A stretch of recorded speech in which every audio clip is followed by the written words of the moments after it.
Okay, the mocks are now over. So at this stage, I'd like to just try and address the students to what they will do and maximise the time that's left. Paper number 1, the essay section. Make sure that in the interim that they've gone through topical issues, make sure they know the vocabulary, they will have seen the mock papers, and by and large, they should be a fairly good indication on the type of areas featuring. Paper number 2, students dread paper 2. For what reason, I really don't know, because 50% of the marks will be pre-prepared work. Make sure that they know the poetry, the themes of the poetry. Make sure if the question is personal, they answer it in a personal way.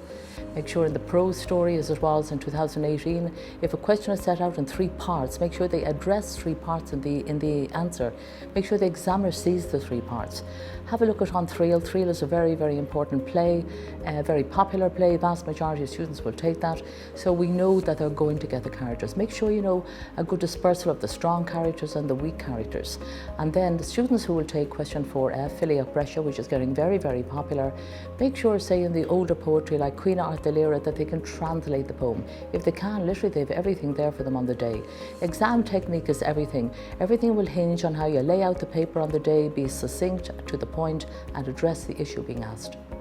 Today I'll be sharing some notes with you in relation to the Agla Berta, the dialogue on Dish, in relation to Feiben and Minot, the problems of the women.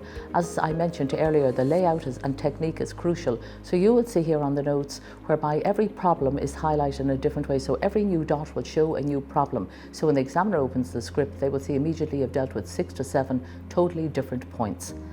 I'd just like to finish up by wishing students all the very best in the 2019 Leaving Cert this year.